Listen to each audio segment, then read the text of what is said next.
Welcome everyone to the 2021 Training for Environmental Information Documents and More. Please note that this is for recertification only for those grantees and preparers who have already received certification and wish to renew theirs for another 4 years. This is also the same training that we are in the process of presenting to our new grantees and those who wish to seek recertification in person. In terms of introductions, I will make a note of 2 new staffing changes that have occurred. Julie Cabetta retired at the end of April, so currently Colleen Simmons is our acting supervisor for the CDBG-I unit. Additionally, some of you may have met Alyssa Rouse. She is our grant representative for the western part of the state.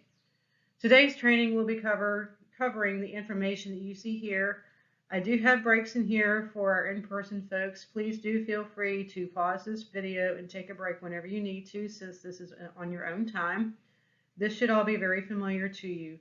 I do want to make a note that in the email that I sent you, you should have received, in addition to this link, a copy of the guidance, and this is also available on the website, a copy of the presentation for you to use. I do encourage you, if you have yet to print that out, to go ahead and pause this video and print it, as well as a copy of the case studies that we will be going through.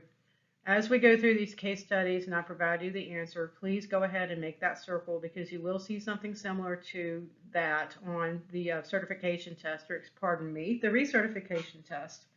That is the other document that you should have received as part of the email that I sent you. So please make sure as well that you have that recertification test complete by the end of June on the 30th. So as we get into this training, we will go through first off the terminology that we use in the CDBG-I program. There is general terminology that is used throughout this training and throughout our environmental review process, and this should be very familiar to you. I will go through these relatively quickly.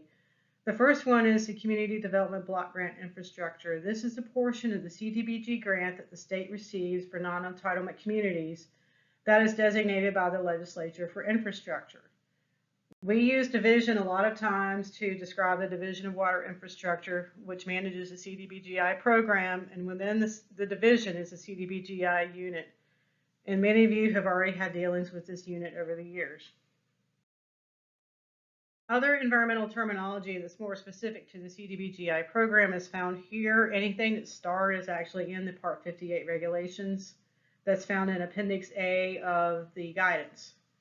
The unit of general local government is essentially a municipality or county, and as many of you know, the municipalities or counties are the only ones who are eligible for CDBG-I funding. No special purpose units such as water and sewer authorities may apply.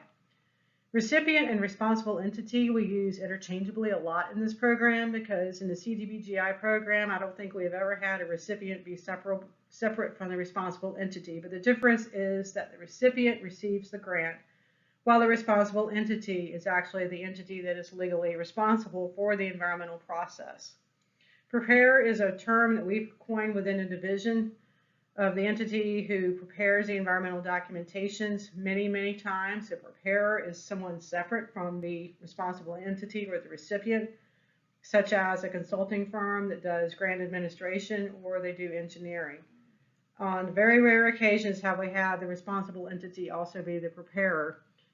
And then the last term I do want to point out on this particular slide relates to the certifying officer.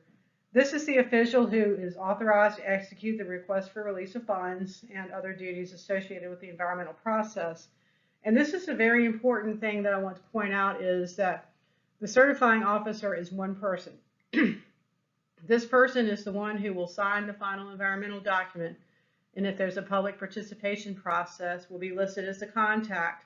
And then if there is a request for release of funds, will be the one to sign the request for release of funds. When we have new grantees go through the process, as many of you know, we ask for a second person from the grantee to attend as well. That person is primarily backup. So in case something happens to the first person, such as they leave office, or they change jobs, or heaven forbid, they get sick and have to stop working, the backup person is there to carry out the duties of the certifying officer. A couple of other terms related to environmental terminology. We'll talk about the environmental review later, but it's essentially the official file of the project. And then we coined the term within the division. We use it in our other environmental programs of the Environmental Information Document, which is the EID. The environmental review approach that we take within the CDBG-I program is different from the approach that we take with the State Revolving Fund. With the State Revolving Fund, we are much more hands-on, where we ask for an engineering report, EID, we review it, provide comments, the preparer responds, and we go back and forth until everyone's happy, and we as a division prepare the final environmental document. HUD takes a vastly different approach than us, and they use this approach with their entitlement communities who they work with directly, where they do what they call after action. After action is essentially when we turn you loose right after this training and we do not see you until you come back in with your final document. So the responsible entities team does it all. And then what we do as a division is we come back in at the end of the process and review what's been submitted. We also do provide technical assistance and oversight as needed. So let's go ahead and jump right into environmental documentation preparation. We do have a lot of different expectations and roles associated with this program. The responsible entity and its team has a lot of responsibilities. Obviously, you attended the certification training initially, and then you're coming back for recertification because you're either a grantee that has another grant, or you're a preparer who works with several grantees across the board. So essentially, the team or the responsible entity has these duties: attending the training or recertification as needed, doing all the work associated with the environmental documentation, such as agency scoping, preparing that EID, and preparing the final environmental document, completing public notification, responding to public comments and any objections as applicable, and then, of course, maintaining that environmental review record and making sure it's accurate. We as a division, of course, do have responsibilities in this program. We keep our guidance updated as needed. We administer this training. We do the recertification training also. When information comes in, we review it for objections and help the responsible entities address those. We make sure that your funds are released in a timely manner once everything is completed. And then also, our grant representatives will go out periodically during the course of a project for monitoring visits, and if there's a change in environmental scope, they will help the responsible entity address those changes in a timely fashion. So here are the 5 steps, and I'm going to go through these in more detail in just a minute. I wanted you to see how it's broken down, though. Prequalification. I know that all of you went through training initially. You took the test, you passed it. It's mandatory for anyone who touches this particular program from a recipient side. It consists of training, so that's what we did initially with you all, either a few years ago or maybe many years ago. And testing, it's something that you will be doing when you complete this presentation. Then you'll be doing an open book test. And this is definitely something that we do ask you, because you are recertifying on your own, to keep your honor of 1 hour. I don't think you will find it will take that much longer or any longer than 1 hour. As you know, we do different tests. The preparers tend to have a more detailed test because you are more involved with the details of the process. Whereas if you're a grantee or a recipient, then you actually take more of a 30,000-foot view, and the level of test meets that kind of view. We want you to know as grantees what you are involved with as far as when something comes across your desk, what you're signing, because at the end of the day, grantees are the ones who are legally responsible for those funds. It is, of course, pass-fail, as you well know. We do ask that you pass or answer 70% of the questions correctly for a pass. And this may be new for many of you, but for this particular recertification and the initial certifications, these certificates now last 4 years.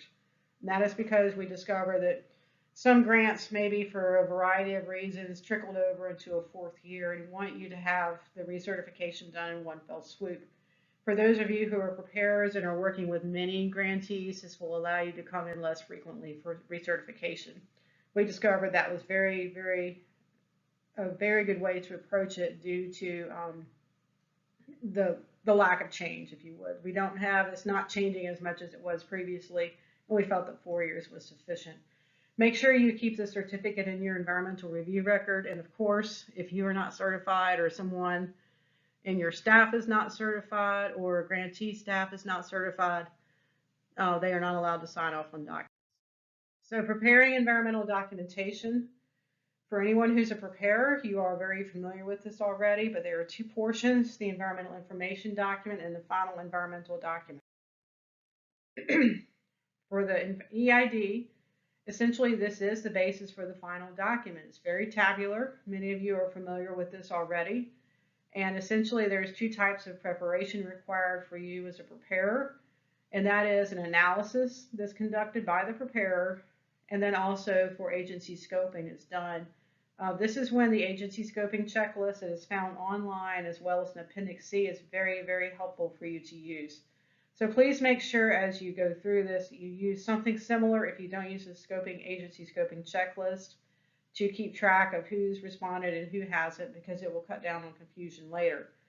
We do require a field visit for the CDBG-I program, and our other SRF program, State Revolving Fund program, is recommended and encouraged. For the CDBG-I program, it is required, and that's because having worked in the consulting field in environmental for several years ago, and we discovered this very quickly, mapping is generally not accurate.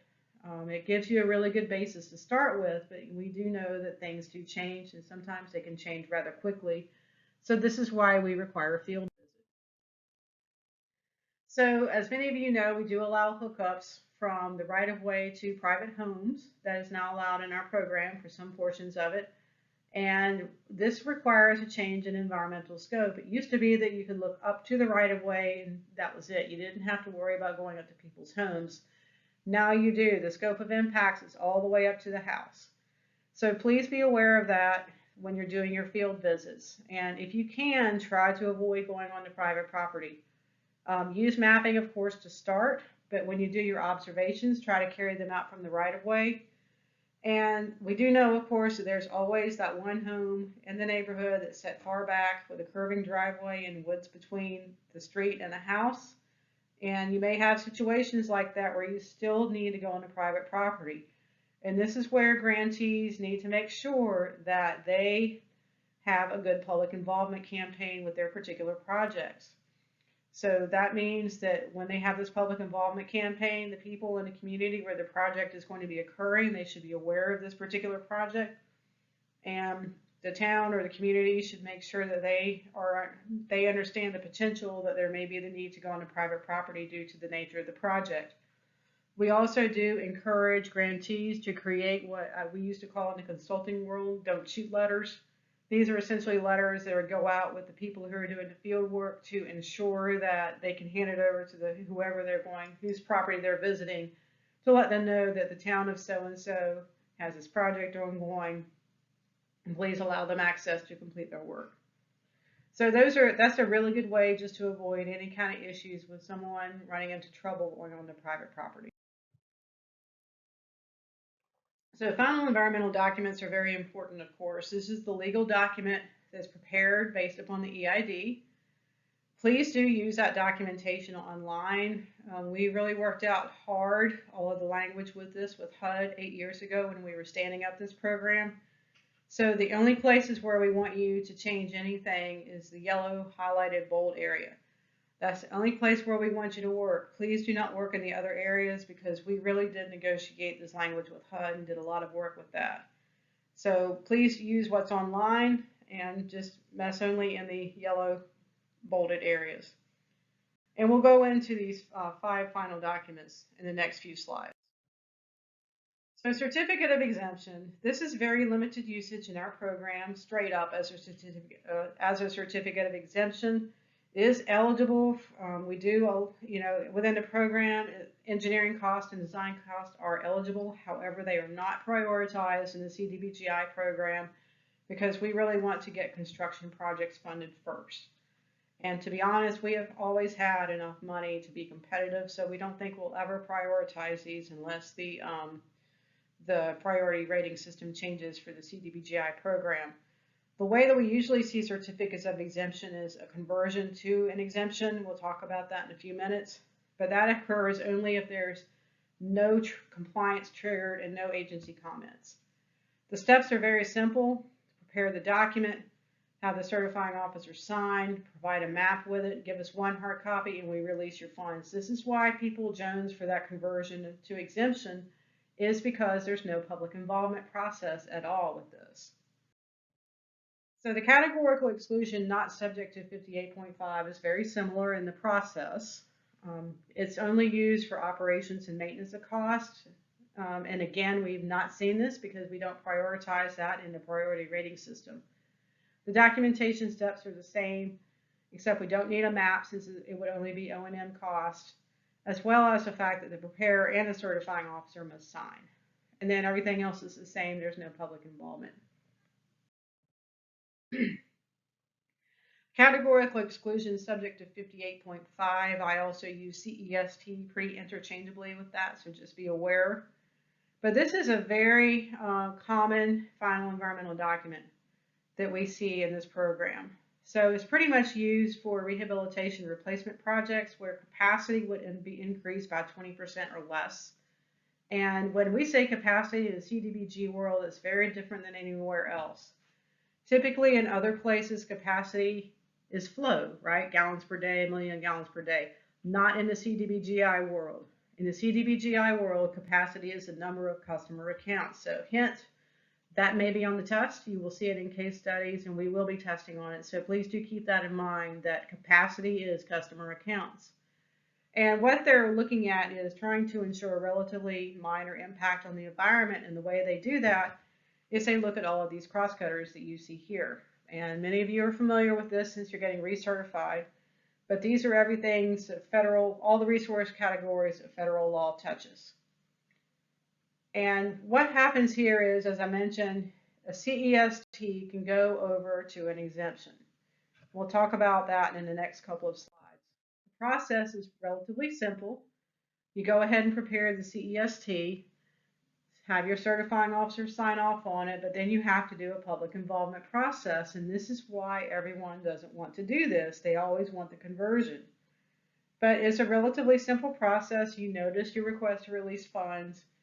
You have your public notification period. You take care of any comments or responses. Then you complete the request for release of funds. Send us everything. We review it during an objection period, and then we release your funds. Okay, conversion. I've hinted at this, that it can happen, and here's how it does. Everything has to start off as a CEST. Can't get around that because you have to do your scoping and you have to check your compliance triggers.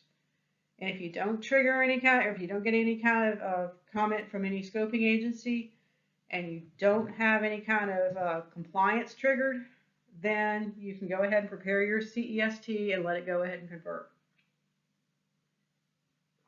And the way it converts is pretty simple. Prepare that CEST, and at the end, you'll see 2 paragraphs with an or between them. Select that first paragraph you see here highlighted, and that essentially converts it to an exempt. And then you don't have to do public involvement. That's it. Finding of no significant impact, or FONSI. Many of you are familiar with this. A lot of people dread it for some reason, but I can tell you it is exceptionally common for the CDBG-I program, and that's because anything new is a FONSI. And I want to say, well, almost anything, because a few years ago in class one time, someone asked me, I have a water line that's entirely within the right-of-way, it's already been disturbed. The way we're replacing it is we're not going to dig out the old one, we're going to put down the new water line. Pardon me. And I said, okay, let me ask HUD. So I asked HUD, and I finally got them to say, as long as it's in the existing right-of-way or the existing property boundary, as long as it's in previously disturbed ground, it can be a CEST. Now that doesn't get you out of your agency scoping or public involvement, understandably, but it doesn't have to be a FONSI. So that's the only exception to this, and you'll probably see this. We'll see it, talk about it in the case study, and we'll have this on the test at some point. And then, of course, if you're increasing capacity by greater than 20%, it's a FONSI. Do be aware of the environmental impact statements, but I don't want you to worry because we haven't seen any. Honestly, I don't think we will, but we may. I just want you to know it's out there. We'll talk about that in a moment. But the documentation process, or essentially the stepwise process that you have for FONSIs, is very similar to the CEST. The difference is you prepare a joint FONSI request to release a funds notice, and your public notification period is longer. You also have to prepare a few more resource category tables. So the record of decision is the final document for the environmental impact statement. And this is when you know there's going to be significant environmental impact. And you can know that because first off, you may be increasing your capacity by 2,500 new housing units or greater. Or if you're going along with the FONSI and one of the resource agency comes back and says, hey, you're going to have a significant impact. Or if it's a very controversial project. I can tell you it's very, very, very rare. I've only done one environmental impact statement in my entire almost 15-year career with the state. And I have not seen any in this particular program. I think a lot of it has to do with the amount of funding that we can provide. We can provide up to $2 million in this program. However, do be aware of joint funding. We'll talk about that in just a moment. Joint funding can actually put you in danger of NEIS. So if you do think you're getting up to 2,500 new housing units, don't stop at $24.99 and expect us to say, oh, that's a FONSI. We'll question that. If you do think you're getting into the land of an EIS, please do call us as soon as you think that so that we can work through this with you. So joint funding. We can co-fund with the State Revolving Fund as well as the State Reserve Project Fund. I can tell you though, the State Revolving Fund has much higher limits, like $20 million and $30 million, depending on which program. And when you have joint funded projects, everything has to be considered in aggregate, together, in other words. So this can impact the final document. So for example, if you have CDBG-I funds to add water or 1,300 homes, run water line to them, and that's great, it's a FONSI, no problem. And if you then though say, hey, I've got SRF funding, I want to add 1,300 more homes, that becomes a problem because that becomes an EIS, because we have to consider things together. So do be aware of that. Pardon me, I am sitting in air conditioning and it is driving my throat crazy. So let's go ahead and talk about the first set of case studies. We'll do 3. So here's your first one. What I want you to do, since we're online with this video, is to go through this, and I want you to read it. Pause the video, work out your answer, and then I will give you the correct answer momentarily. Okay, so go ahead and pause your video, figure out your answer, unpause it, and this is what the answer is. It's D, which is a finding of no significant impact. And that's because you've got sewer line is running along here. It's about a mile, I believe I said here. Pardon me. And the map shows 2 runs of pipe that have to go outside the existing right-of-way to avoid wetlands. So that's why it's a finding of no significant impact. And you may say, well, that's not a lot of pipe at all for a mile. I'm like, I understand, but the way HUD sees it is anytime you leave that right-of-way, that's a FONSI because it's considered to be new. On new ground. That's one way to think about it. So number 2, pause the video.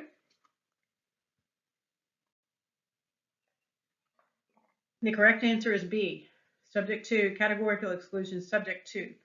So there are a few things going on here. First off, the subdivision is growing by 10 homes, but keep in mind it's 20% or less, so you're good for that. And then it's not going outside the existing property boundary, and the water line's within the right-of-way. But there is a comment, so you can't convert. So it is still a CEST. Not bad, though, if you think about it. Okay, case study number 3. Pause the video. Okay. Come back, the answer is C. This is actually a conversion, and that's because, again, you're adding 15 homes to a subdivision, so you're not going to be breaking the 20% because you're under 20 homes. Everything's in the right-of-way, and that's only because the engineer can rework everything to stay within the boundaries, and then there's no comment and no compliance. So that's why it can convert. All right, so let's go ahead and move on. Public notification.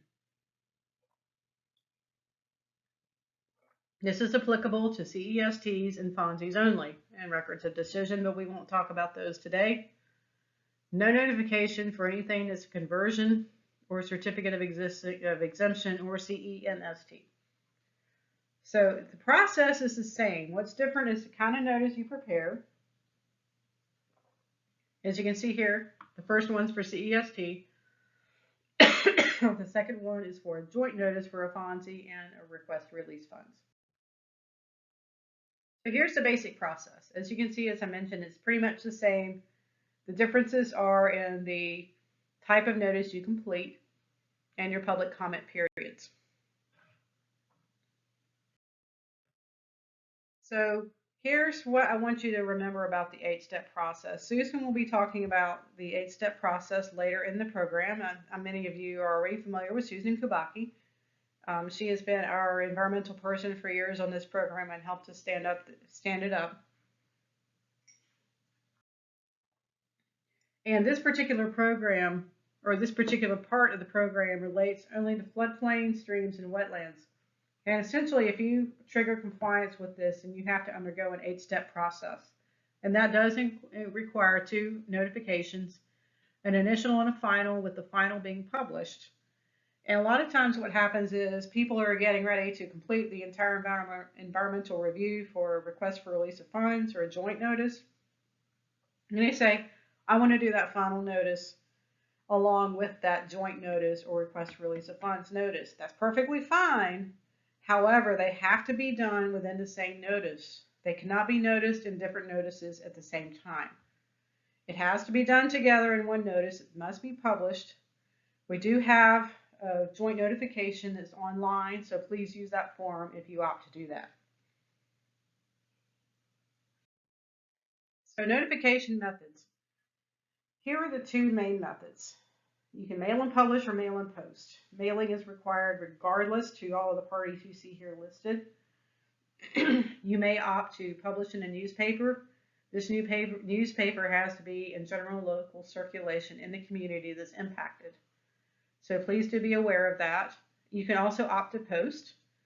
And again, you mail to all of the above as the mailing part, and then you post in different areas within the community that's impacted. So you figure that out during your participation plan, and then maybe you say, okay, my community where this project happens has churches, post office, you have a rec center and library. So that's where you go and post. So what you'll do is you'll go in there, post it up, take a picture of it. A lot of times preparers do have a template. Let us know where it was posted and when. So in other words, everything's got to be posted the same day at the beginning of your public comment period. Now, a lot of people have asked, especially in light of the pandemic, can we just post it on our website and be done with it so we don't have to go out in public or whatever? I don't think that's going to be carrying steam. I have not heard anything from HUD. I don't think Susan has either, that that's acceptable in lieu of these methods here. We do encourage it, but it's not going to be acceptable in lieu of these. So please do think about it. If you have a website or a Facebook page or something, feel free to go ahead and put it up, but make sure you do one of the 2 that's shown here. Because I do believe that, I personally have not received a newspaper in many years, and I do know that a lot of people don't, and people get their information from the web, which is why I encourage it, but it does not substitute for these.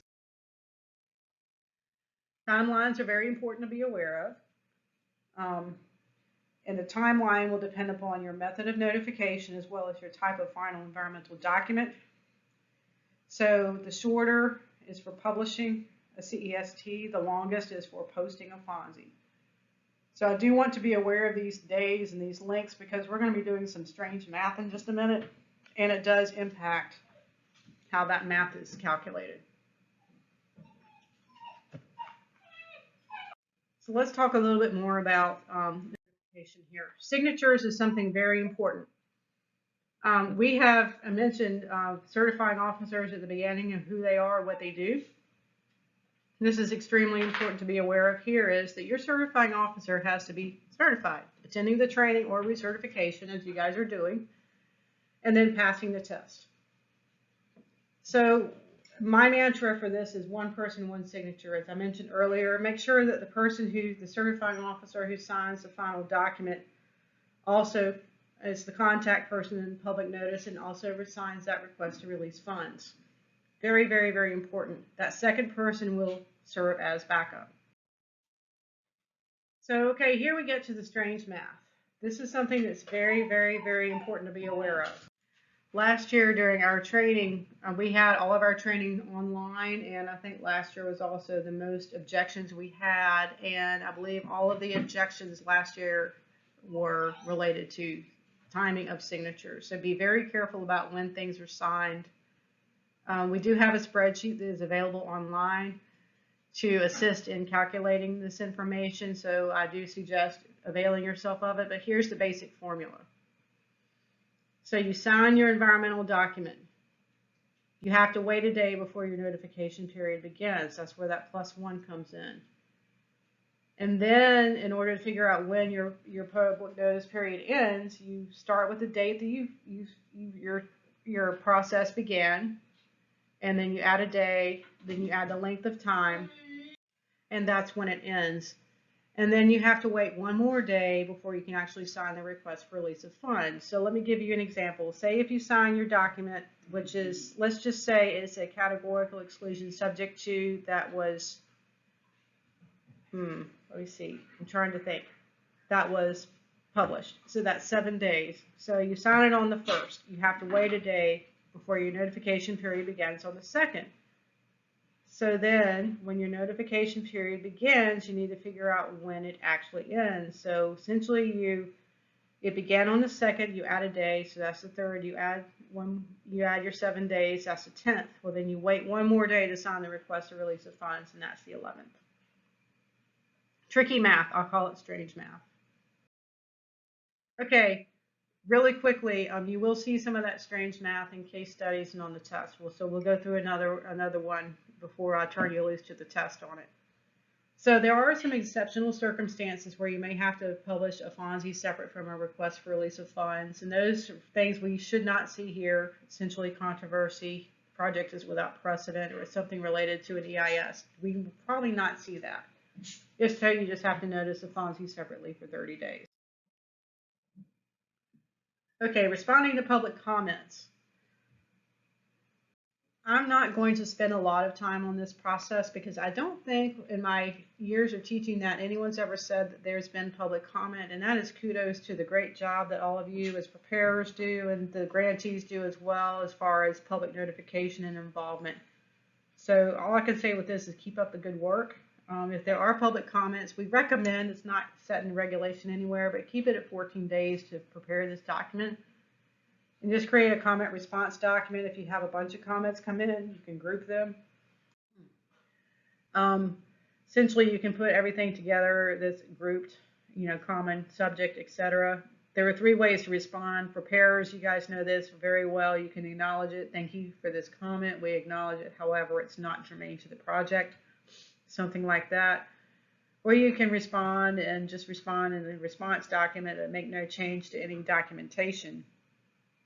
If you do change any documentation, you will have to renotice everything, and then we redo the before you turn it in. So if you do have questions, this can be a gray area. Please just be aware of that. You can always call us. It's better to call us and ask than to wait until the end. So let's do some more case studies really quickly. It's the same kind of setup. Let's talk about this first one, or case study number 4. So I'll let you read through it for just a minute as you pause your video. The answer is you will tell her to come back on Monday. Please do not have, let me see, if the town manager is a certifying officer, do not have the mayor sign it or anyone else sign it.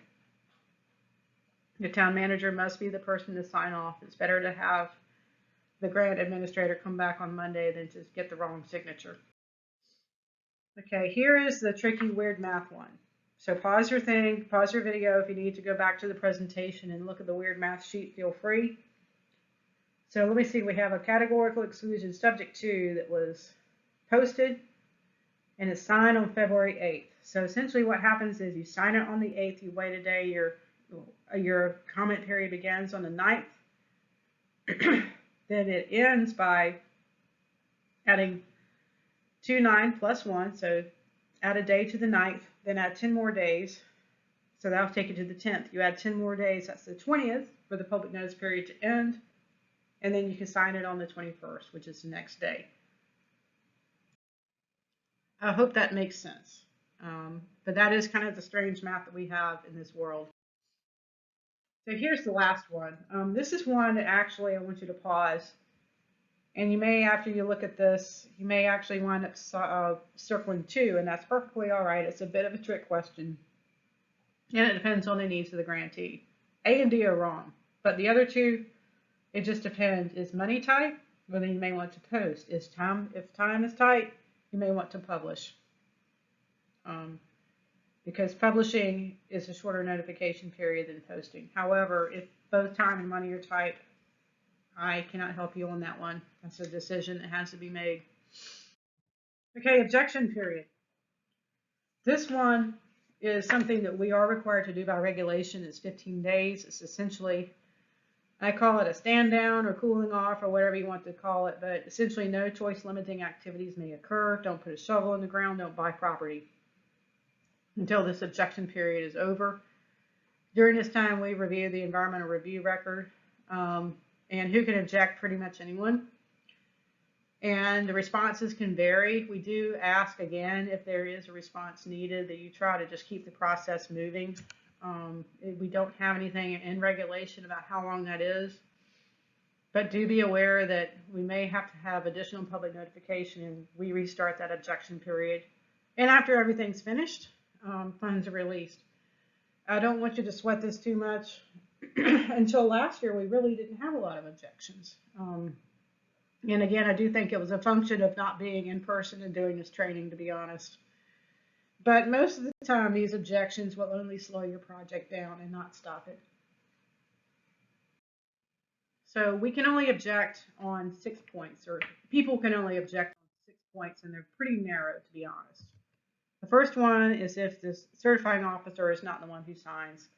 We used to see a lot of this, we don't now, but we do be aware it's out there. That's why we harp on it. One signature, one person. We'll just return it to you for proper signature, and then we have to restart that objection period. Again, no worries on that. Just slows your project down. So say, for example, you did a CEST and you needed a FONSI. We can object on that. We've done that a couple of times in the life of the program. Again, no biggie. You go back and you complete what you need to do to make it right, to make it a FONSI, or whatever you need to do.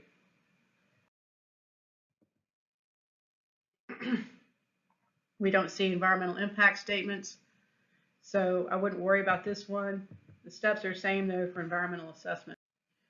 So related to this, what happens is we will go back and ask you to complete the missed steps, and this is where our signature date issues have popped up.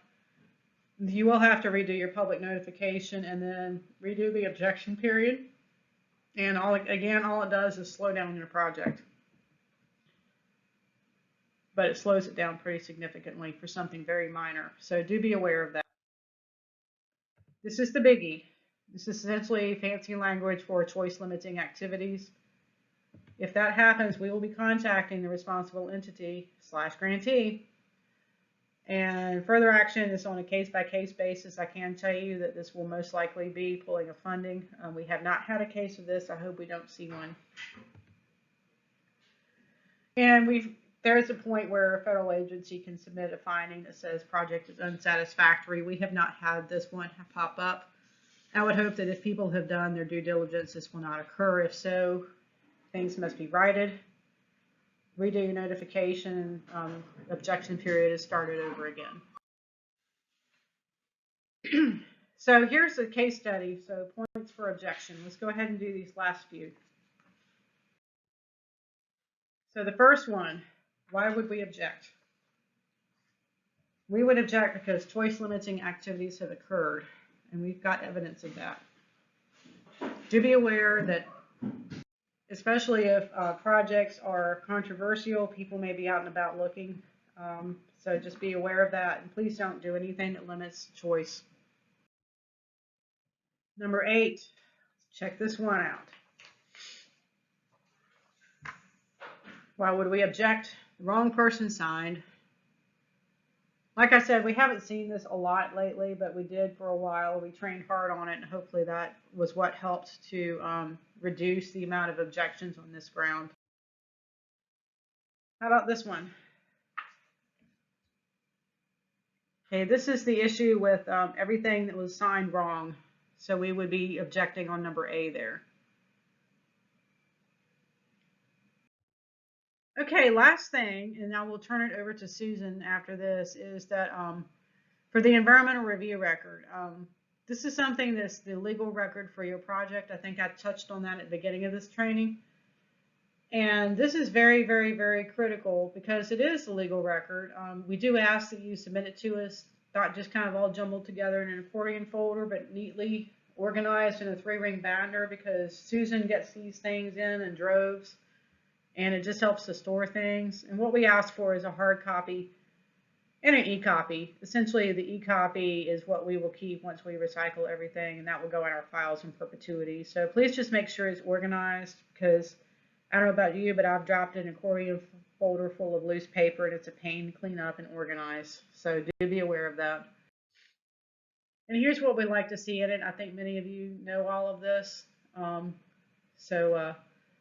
Please do be aware of it, and just make sure that everything's organized, because all of this, again, is public can ask for it. They can ask to see it. It's better to have it organized. If you have to go to court, heaven forbid. It enables you to find things quickly, and it also ensures us, as we go through during the objection period, that you have everything that you need for this project to be sound. Okay, and I think that is it, and I will turn it over to Susan. After there are any questions related to this, and obviously this is a recording, so there won't be, but I want you to pause the recording if you think you need to go back through anything right here, and go back through it and just see what you think as far as anything else that you may need to add. Hello everyone, I'm going to pick up from Jennifer and give you some information about the Environmental Information Document, or the EID. We're going to talk about the structure of the document, the types of impacts that you need to include, and the resource categories that are covered. As far as the basic structure, we've set it up in a tabular format with a different table for each resource category.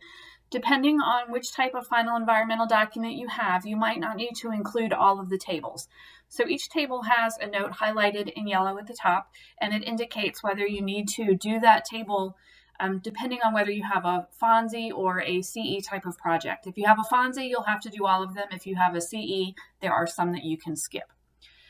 This tables are designed to be set up to be done as basically a desktop exercise with a good GIS program, but a field visit is required for CDBG-I projects to make sure that you really understand what is there in the environment, what's there on the ground. As far as the resource category tables, they all follow a similar structure and have sections for maps and references, existing conditions, impacts and mitigation, sources that you consulted, and a place to note any appendices that go along with that table. But each resource category has a slightly different information depending on what we need. So while they follow that same basic structure, you may see some specific questions that vary from one resource category to another. One of the main sections that you'll need to complete is the existing conditions section. So we need you to think about the environment that's there at your project location, and we want you to always describe what's there, even if you don't anticipate any impacts. That just helps document that your conclusion is correct. It makes sure that anybody else reviewing the document understands what's there in your environment. Be sure to refer to our guidance. It will help give you some specific details about what we're looking to see in that existing condition description. We want you to be specific. So for example, when we're asking about soil types, we want you to describe the characteristics of the dominant soil types rather than just giving the names. We want you to list example species of plants and animals that are present in your existing environment. Where you're discussing water bodies, identify those water bodies by name. Under the air resources table, you want to identify some of those specific sources of air emissions. And the noise table, give us some idea of what those noise impacts are. After the existing conditions section, you will have a section to describe the types of impacts that you anticipate with your project. So impacts are divided into several different categories. For direct impacts, we have both construction impacts and operational impacts. Direct impacts include construction impacts that result from activities that happen actually during construction. And these can be temporary or permanent. So for example, if you are replacing lines, you may have some temporary impacts where you're digging to replace lines, but then everything goes back to the way it was when you're finished and you don't have any permanent impacts from construction. But on the other hand, if you're doing something like grading to install a new pump station, some of that would be a permanent impact because your topography is not going to look exactly the same when you're finished. Operational impacts are things that continue to be an impact after construction activities are complete. So for example, if you're putting in a pump station and it has a generator, the noise or air emissions associated with that generator will be considered an operational impact, because even once construction is finished, the project is done, you may still have environmental impacts from that generator. Some of these operational impacts can also be positive. If you're doing something that's eliminating a source of SSOs, for example, you have an operational impact that is improving surface water quality in your area because you're eliminating that source of contamination. So operational impacts can be both positive or negative. We're going to talk more in detail about secondary or indirect impacts and cumulative impacts. These are often referred to collectively as secondary and cumulative impacts. They are associated with each other, but they're not exactly the same thing. So talking about what they are, your secondary or indirect impacts are related to your project, but they're a little more removed in time and distance than your direct impacts. You want to think about these types of impacts for expansion projects or anything else that's supporting growth. These would be things like if you are putting in sewer lines to extend to an undeveloped area, and then homes are going to be built in that area.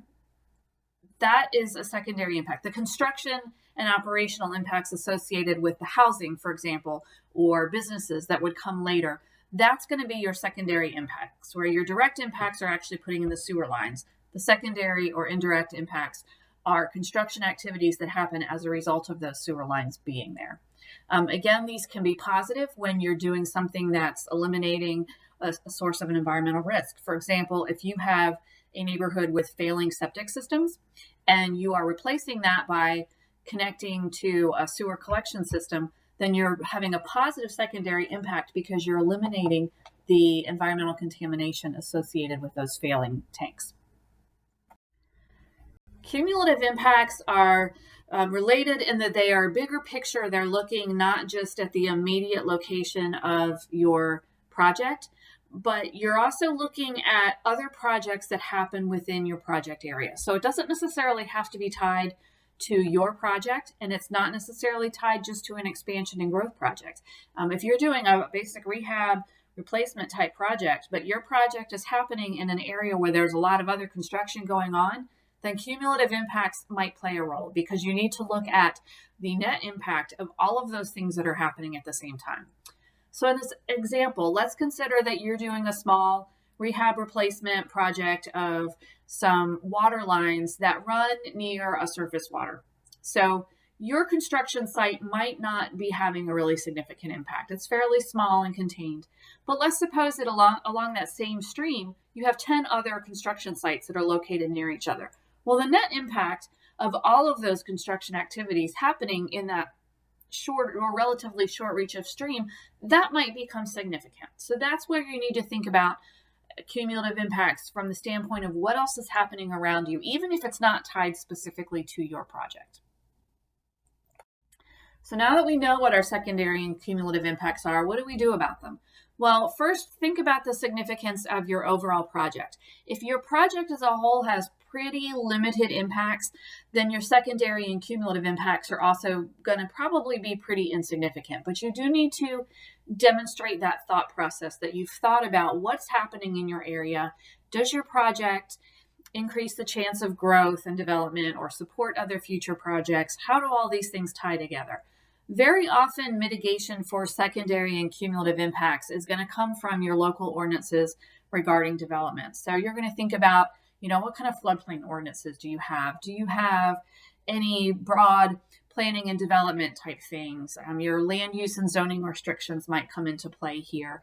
Any noise ordinances. So things like that that affect how and where development can occur within your town or your community. If you have ordinances or planning in place to preserve green spaces and natural resources, all of that will come into play as mitigation for your secondary and cumulative impacts.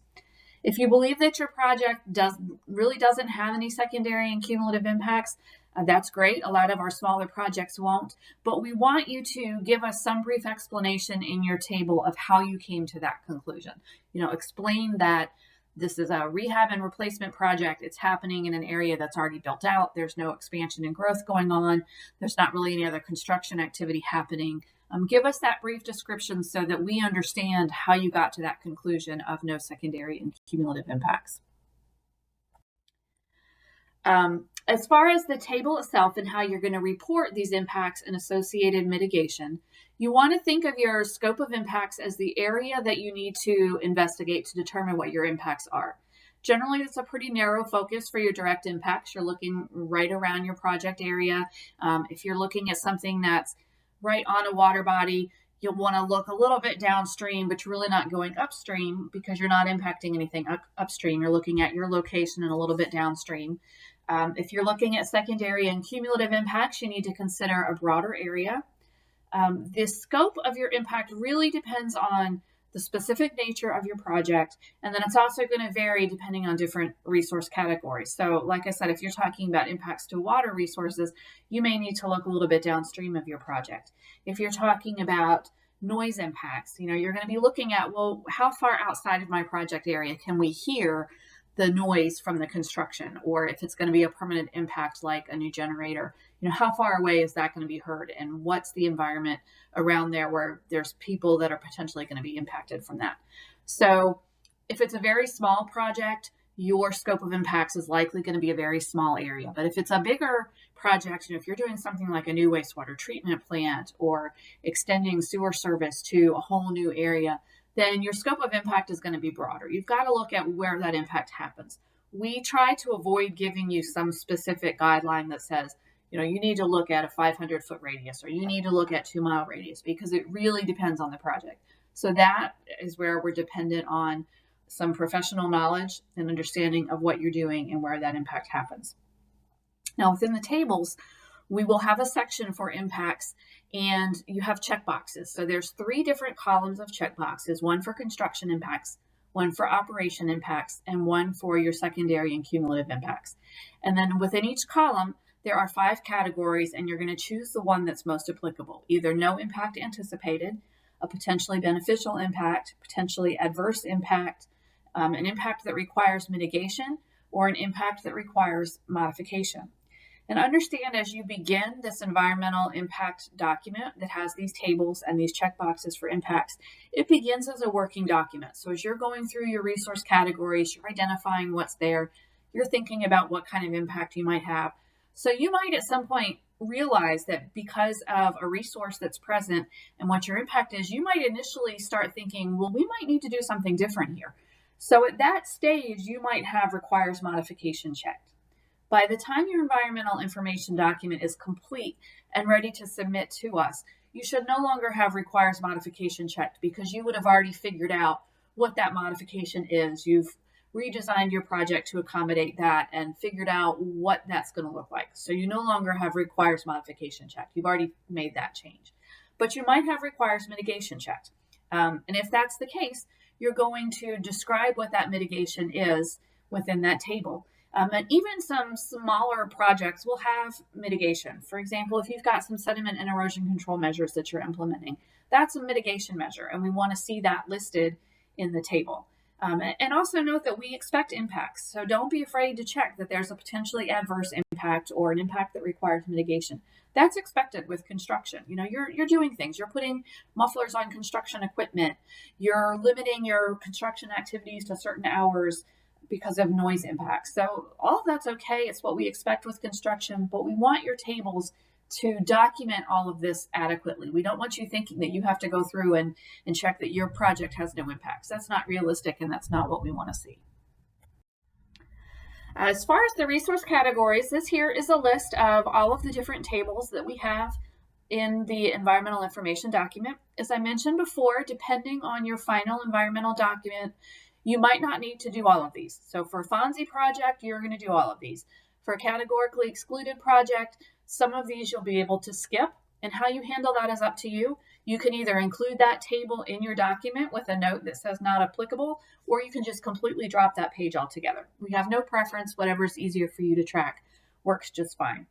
So as we continue with this presentation, we're going to go through each of these resource categories listed and hit on the highlights of what we're looking for in your environmental information document. So the topography table, we want you to include information about elevation, if there's any significant geographic features. Think about both temporary and permanent impacts for topography. Again, this is one where if you're doing any grading, that's likely permanent, but a lot of times we'll have some temporary impacts as you're digging to replace lines, but we do want that to be included even if it's just a temporary impact. Floodplains are going to be addressed separately on the next table.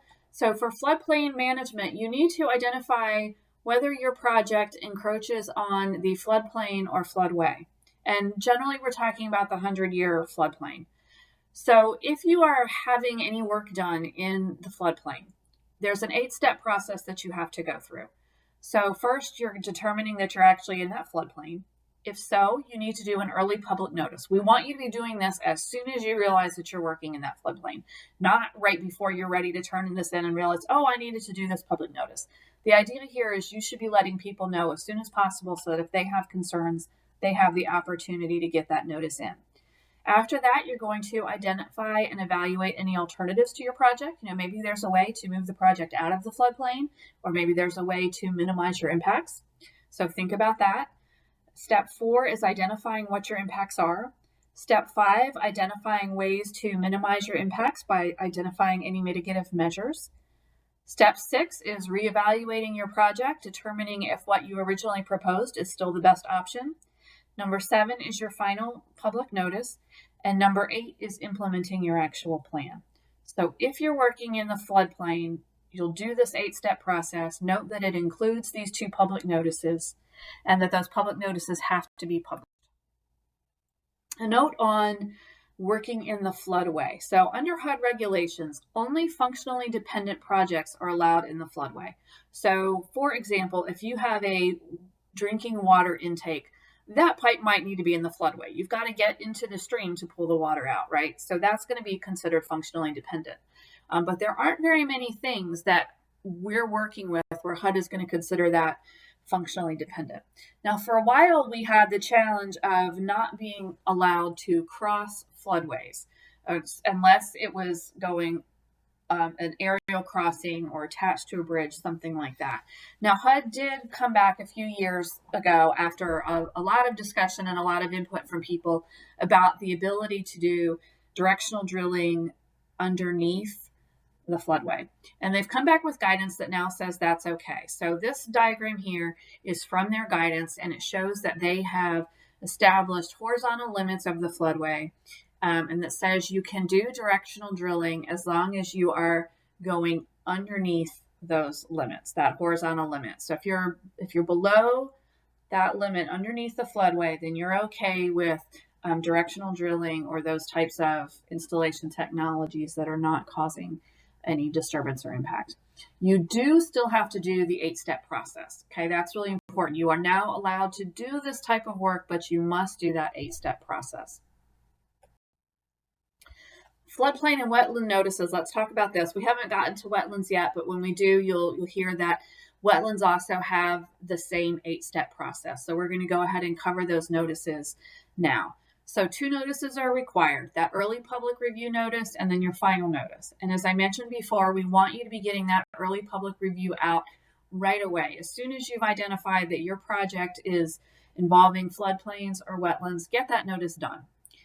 Floodplain and wetland notices have to be published in newspapers. With some of the other notices under the CDBG program, you can post them, but these floodplain and wetland notices still have to be published in a newspaper. So figure out what newspaper is going to be the best fit for your community and go ahead and publish those. Now, I definitely encourage you to post those notices also, especially if you live somewhere where, you know, there's really not a local community paper and your closest paper is for a few towns over, and you know the people in your community really aren't looking at that.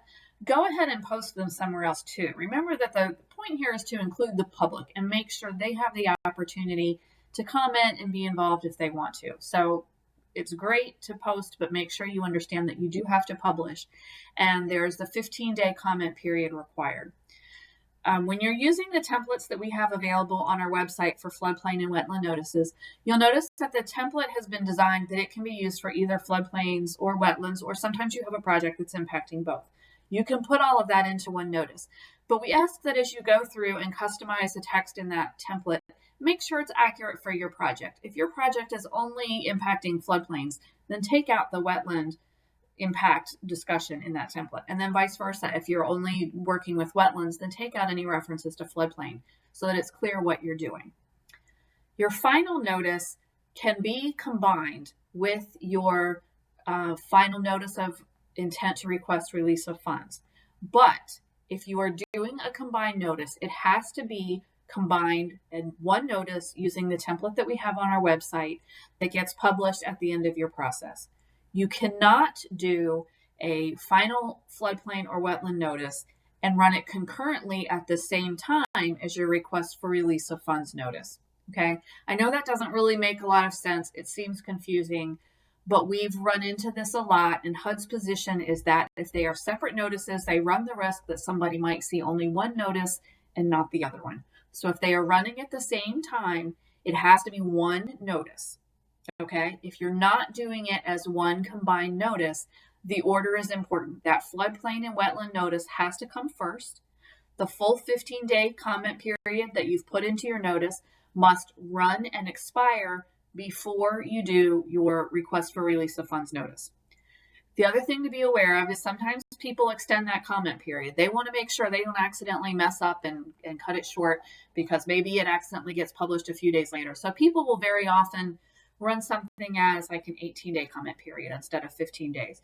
That's fine, but you have to make sure that if you've put a longer comment period in your notice, you have to wait for that full period that you indicated you would use and wait for that to be over before you move on to the request for release of funds step.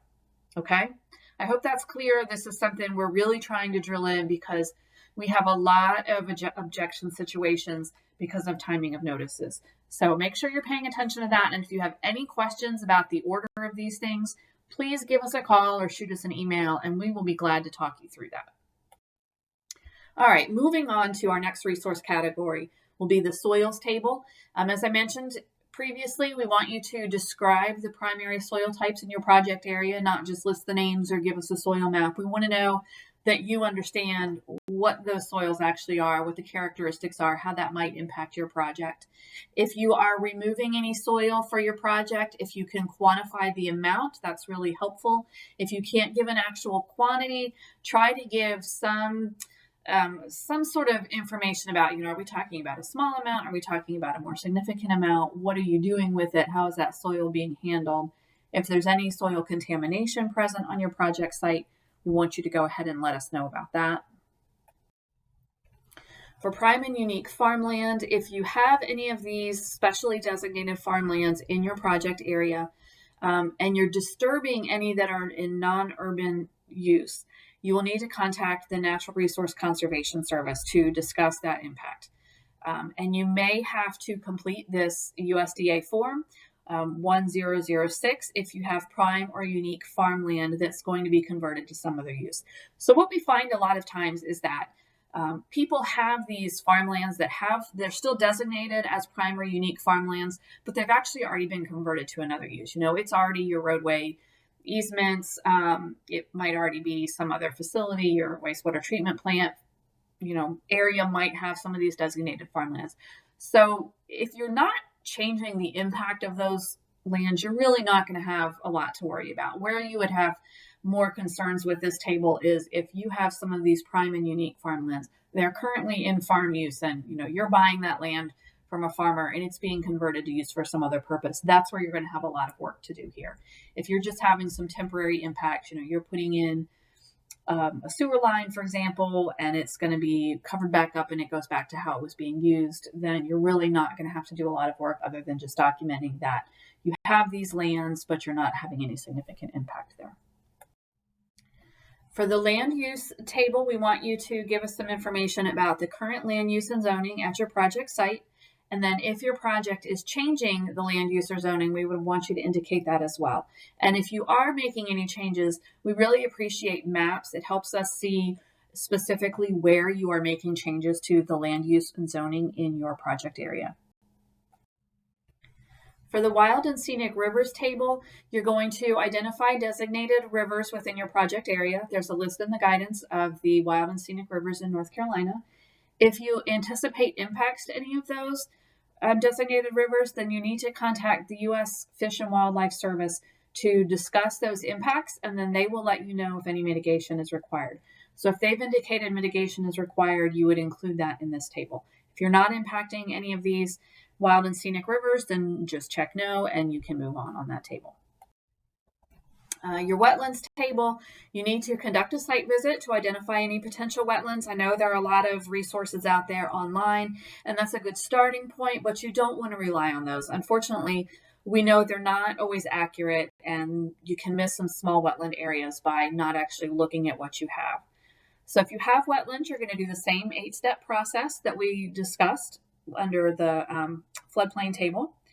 There's also a supplemental table if your project has any wetland crossings, where you're going to identify those crossings on a map. So let's say you have 3 crossings, you might label them A, B, and C. You want your map to clearly locate A, B, and C. And then on this supplemental table, you'll have crossings A, B, and C with information about those crossings that show what type of crossing it is. Is it directional drill? Is it open cut?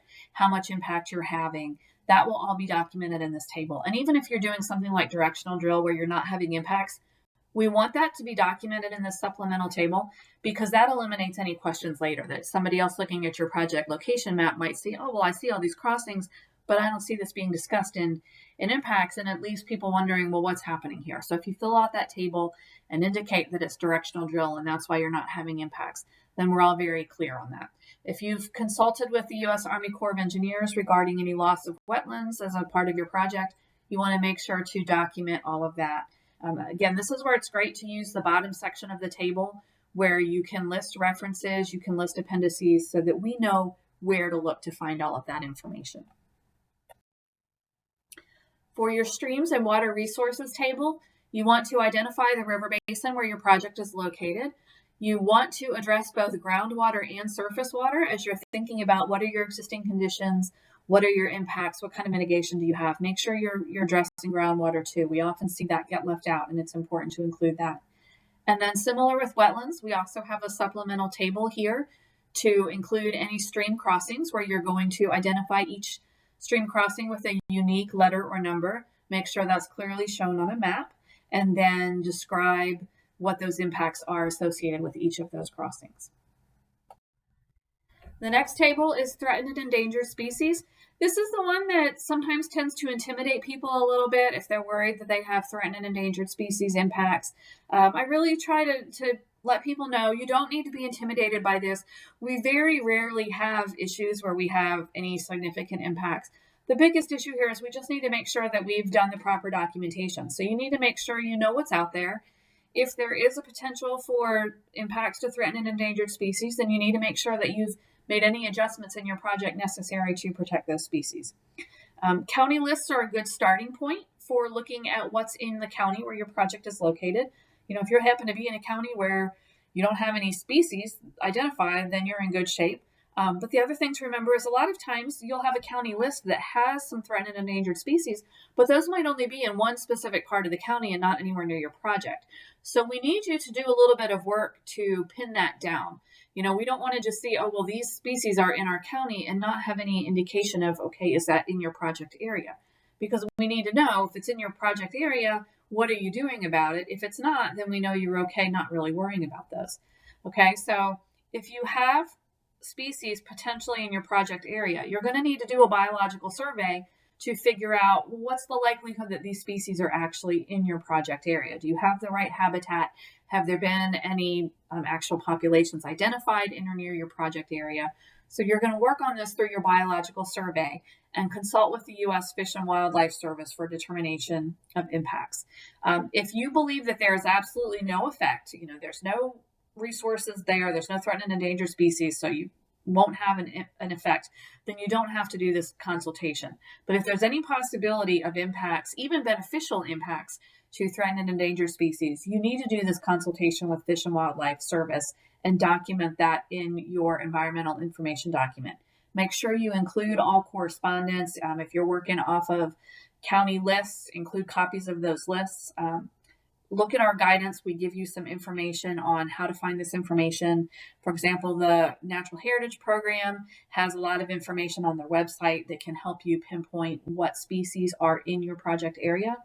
Make sure you are considering both state listed and federal listed species, okay, because they are different. North Carolina does have a lot of species that are considered state threatened and endangered, and they're not going to show up on the U.S. Fish and Wildlife Service county list. So you need to look beyond just that and get the state listed species as well. Okay, moving on beyond the state or federal listed threatened or endangered species, we also have a table that's just looking more generally at wildlife, natural vegetation, forest resources. So we're looking for, just generally what's in your project area. What aquatic species do you have? What terrestrial species do you have? What kind of vegetation is there?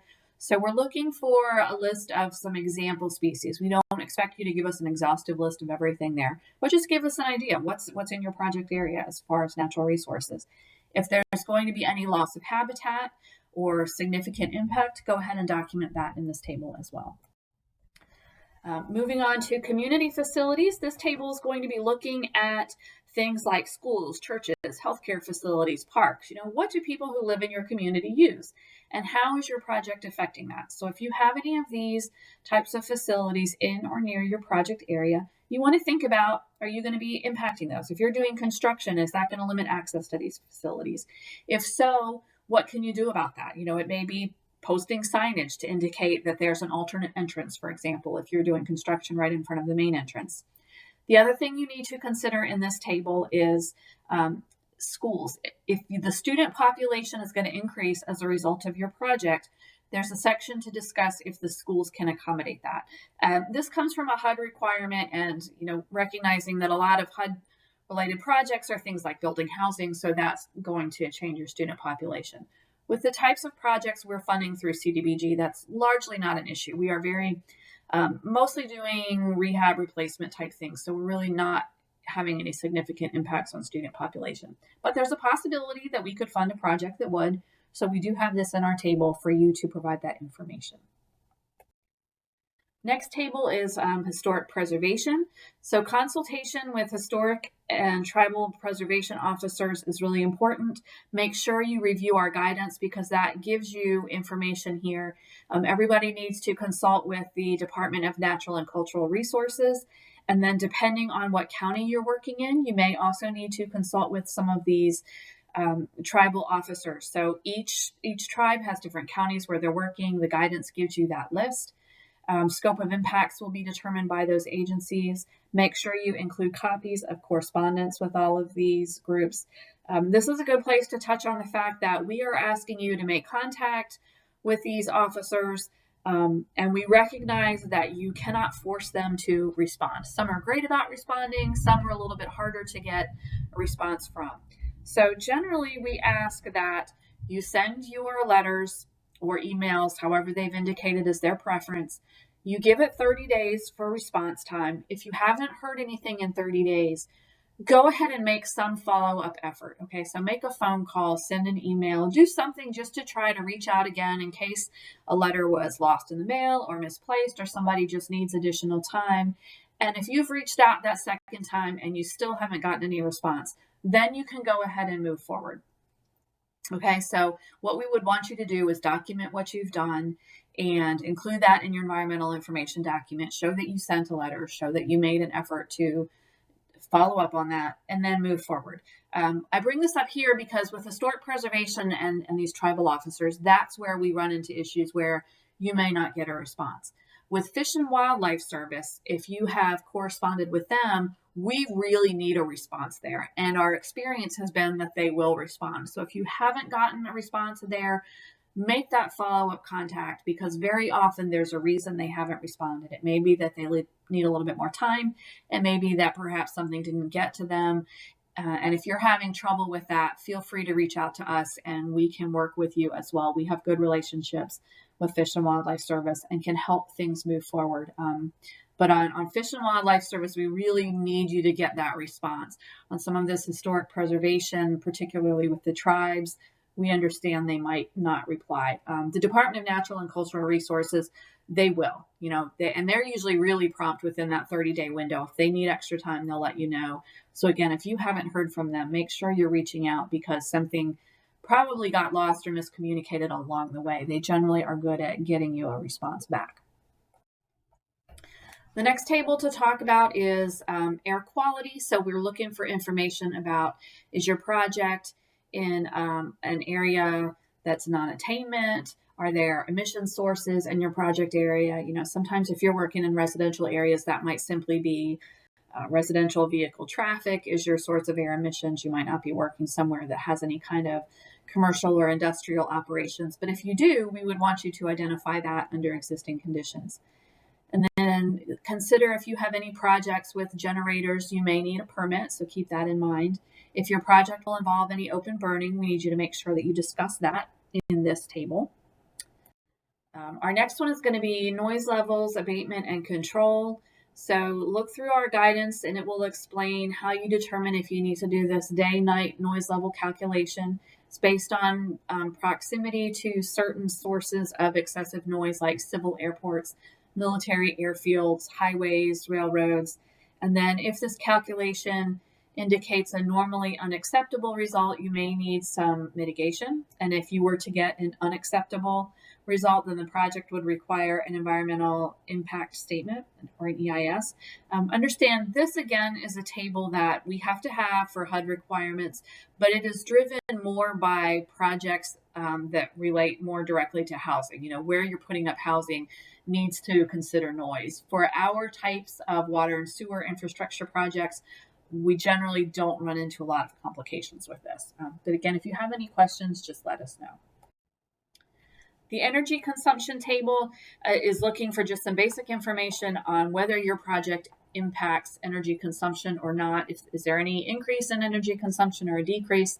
A lot of our projects this is not relevant for, but if you're doing something like new pump stations, you might be increasing energy consumption, or if you are replacing a pump station with gravity sewer, you might actually be decreasing energy consumption.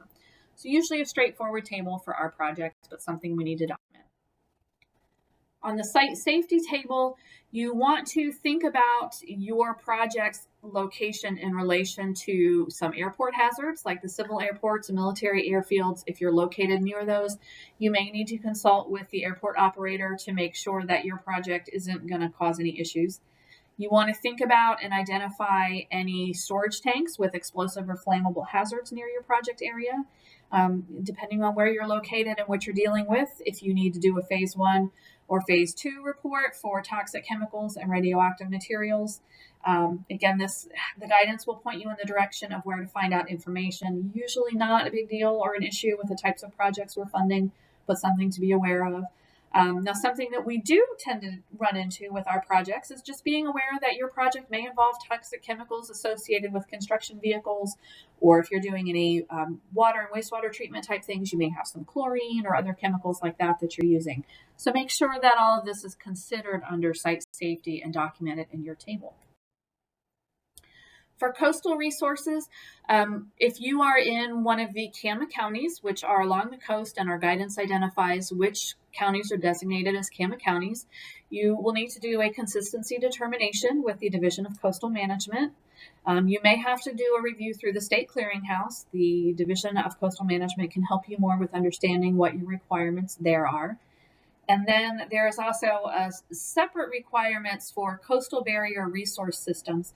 This is going to be a very narrow very limited set of locations that have been identified as these coastal barrier resources. If you're doing any work in those areas, you would need to work with U.S. Fish and Wildlife Service, but this is not typically going to be our projects because these are usually remote areas. They're not populated, so they're not where we're going to be putting in water and sewer infrastructure.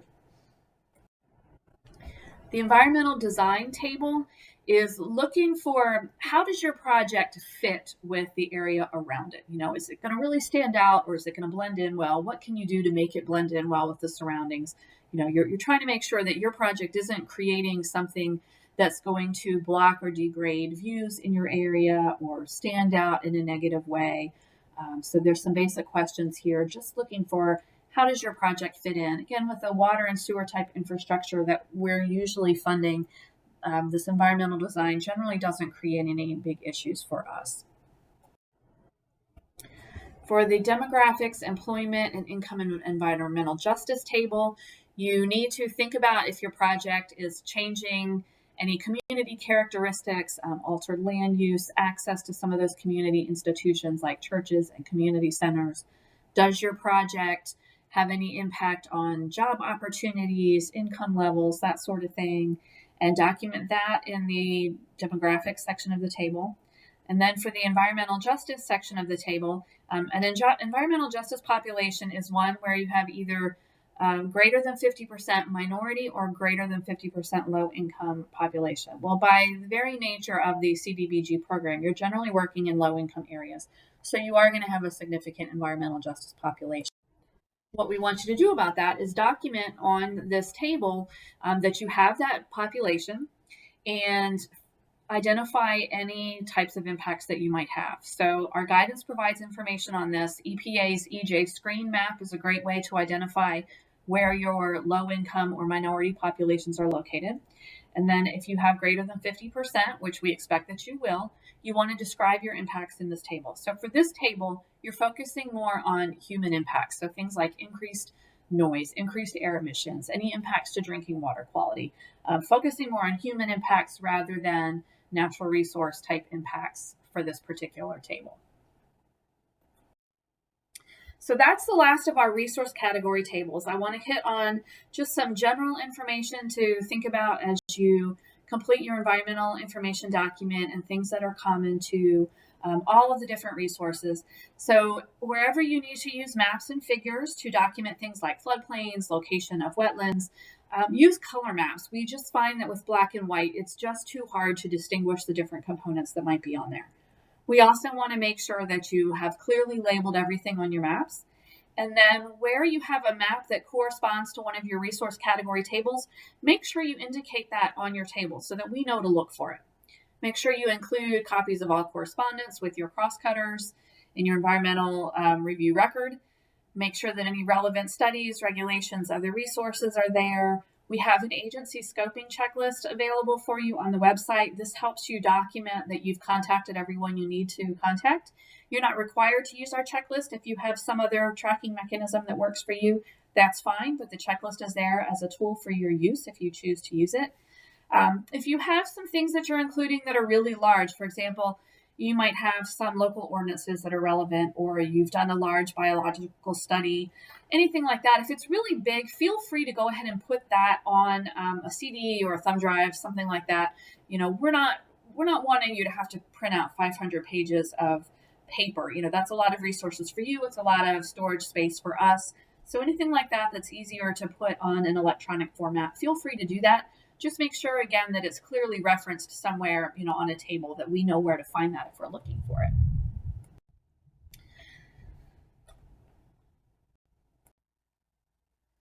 So I've been talking with you about the resource category tables, and now I want to show you an example of what the tables look like. And as I mentioned earlier, each one is going to be a little bit different, but this will give you an idea of what to expect. So this example table is air quality. You'll see at the top, it's identified as the air quality table. You'll see the yellow highlighted area, which shows you when you need to do it. So in this case, it's required for projects that get the categorical exclusion subject to or a FONSI. The existing conditions section gives you some questions to answer. And also at the top is a section for an appendix reference. So if you had an appendix associated with this table, you would put that reference there. For slide purposes, this table is broken out into several slides, but they're typically one-page tables when they're. So this is the lower part of the table where you discuss impacts and mitigation. So if you remember at the beginning of my part of the presentation, we talked about the 3 different types of impacts: the construction impacts, operation impacts, and secondary and cumulative impacts. So you see you have the 3 columns and then 5 options to check which one is the most applicable. Something to keep in mind is you do need to check a box in each of the columns. Every now and then people get a little bit confused and think that they're only checking one box, but it should be 1 in each column. And then underneath the impacts checklist, you want to provide a brief description of impacts associated with the project. After the discussion of impacts, there's a box to put in any mitigation. So if you have checked requires mitigation or requires modification, this box is where you would explain that. And again, as I said earlier, that requires modification would be something you would use in your working draft or working copy, but not in your final copy, because at that point you would have already made your modifications. Then at the bottom of the table is a section where you can put any sources that you consulted. So if you had phone calls, emails, anything like that, go ahead and put that information here along with any reference like an appendix or attachment, something like that, that might help us find the relevant documents in your environmental review record. Next thing I want to go over is just some important reminders. This is just sort of some frequent issues that we've run across, things that weren't done quite right or that people had questions on. So we'll review some of those common things. Make sure with any figures or maps that you clearly show the project location on all of your figures. You don't have to find a fancy way to do this. It can be as simple as taking your topography map and circling with a pen where your project area is. Whatever works for you, as long as we can identify where the project is happening. Please submit your environmental review record in a 3-ring binder. I get a bunch of these submitted all at one time. So when they come in just clipped or in a folder, it is just really too easy for things to get separated and misplaced. We need that 3-ring binder to make sure that everything stays together. Make sure that you complete and sign the final environmental document before the public notice period. Okay, so these timelines are really important. Your final environmental document is your CEST or your FONSI. That needs to be signed before the public notice period starts, okay?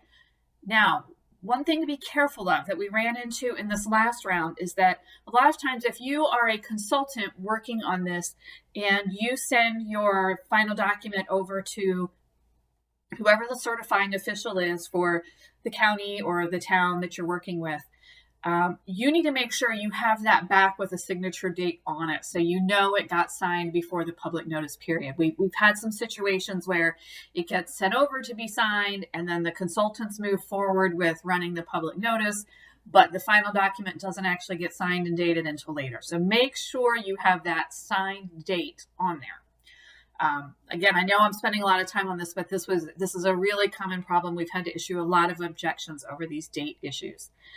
Next, please, whenever you're starting a new project, go to our website and make sure that you have downloaded the latest forms and documents. We do update these periodically.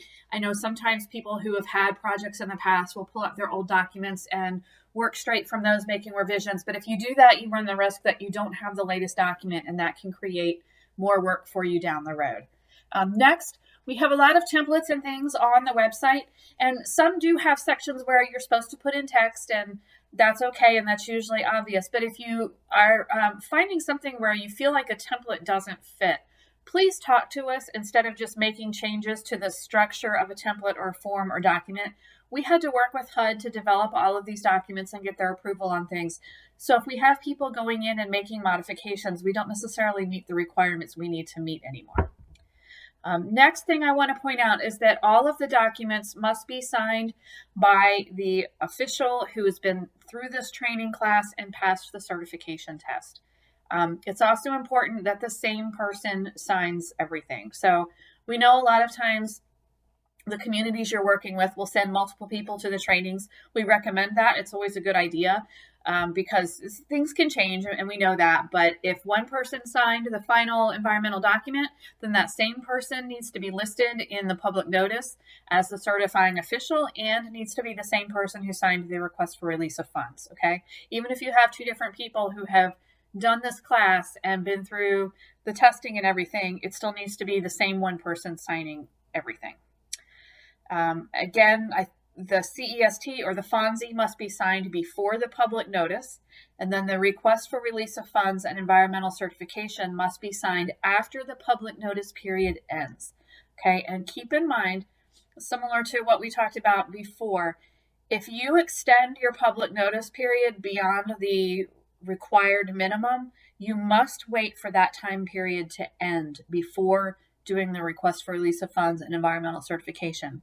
And HUD looks at days as 24-hour periods, not 5 o'clock business day. So if your public notice period ends on June 15th, you have to wait till June 16th to have that public notice signed. You can't have it signed at the end of the day on the 15th. You got to wait till the next day.